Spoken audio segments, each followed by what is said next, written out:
Assalamualaikum warahmatullahi wabarakatuh. Kami dari kelompok 11 akan mempresentasikan tentang tasawuf Islam Nusantara yang disusun oleh Aska Pradiska Haryanto, Riki Yoga Hermansyah, Fikri Masinta Nuriyah, dan Ita Nurhasanah. Pembahasan A. Konstruksi ilmu tasawuf Islam Nusantara. B. Sinkretisme dalam Islam Nusantara. Konstruksi ilmu tasawuf Islam Nusantara Imam Al-Ghazali dan Junaid Al-Baghdadi. Dalam bidang tasawuf, golongan Ahlus Sunnah wal Jamaah atau Aswaja memegang teguh prinsip-prinsip dari dua tokoh besar sufi, yaitu Imam Al-Junaid Al-Baghdadi dan Imam Al-Ghazali. Nama Abu Al-Qasim Al-Junaid bin Muhammad bin Al-Junais Al-Qazaz Al-Qawariri Al-Nahawandi Al-Baghdadi. Pertama berasal dari Baghdad.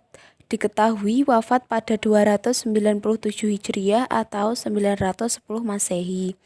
Kesehariannya Imam Junaid bekerja sebagai pedagang kain sutra.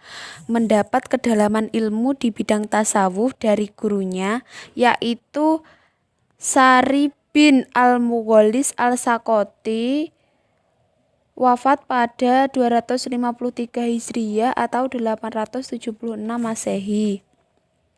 Seorang tokoh sufi terkemuka yang juga saudara kandung dari ibunya alias pamannya. Sejak usia 20, ia mampu mengeluarkan fatwa dan bahkan jauh sebelum itu, ketika berusia 7 tahun, ketika ditanya tentang definisi syukur, secara tepat ia menjawab, jangan sampai Anda berbuat maksiat dengan nikmat yang diberikan Tuhan. Menurut sejarawan, terdapat 4 faktor mengapa mazhab sufi yang dibangun Imam Al-Junaid dijadikan sebagai acuan dan standar dalam konsep tasawuf Ahlus Sunnah wal Jamaah, yakni yang pertama, konsistensi terhadap Al-Quran dan As-Sunnah, yang kedua, konsistensi terhadap syariat, yang ketiga, kebersihan dalam akidah, dan yang keempat, ajaran tasawuf yang moderat. Sinkretisme dalam Islam Nusantara. Secara etimologis, sinkretisme berasal dari kata shin dan kretiozein atau keranianai yang berarti mencampurkan elemen-elemen yang saling bertentangan.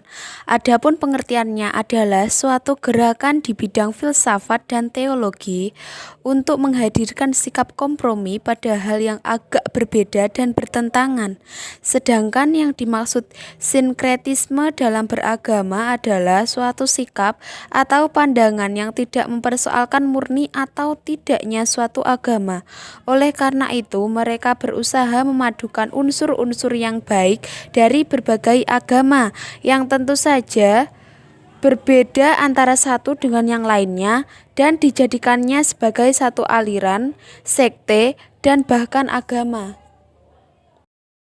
Sinkretisme berusaha menyatukan perbedaan-perbedaan dan pertentangan-pertentangan yang signifikan antara beberapa paham yang berlainan dalam menghadapi sinkretisasi ajaran-ajaran Islam dengan tradisi Jawa pra-Islam. Paling tidak, telah memunculkan 3 pendapat di kalangan masyarakat Jawa. Terdapat orang-orang muslim yang taat, yang ketika ditanya tentang landasan dalam mengamalkan ajaran-ajaran Islam, mereka menjawab landasannya adalah Al-Quran dan As-Sunnah. 1. Kelompok pertama yang berusaha mengamalkan ajaran-ajaran Islam dengan baik dan bersikap hati-hati. Kelompok kedua adalah kelompok moderat. Kelompok ketiga, mereka yang dapat menerima sinkretisme secara keseluruhan. Banyak orang yang berpendapat bahwasanya Islam di Indonesia itu tidaklah seperti di Timur Tengah, Arab Saudi, dan negara-negara Islam lainnya. Namun, Islam di Indonesia tetap menggunakan Al-Quran dan hadis sebagai pedoman. Terima kasih. Wassalamualaikum warahmatullahi wabarakatuh.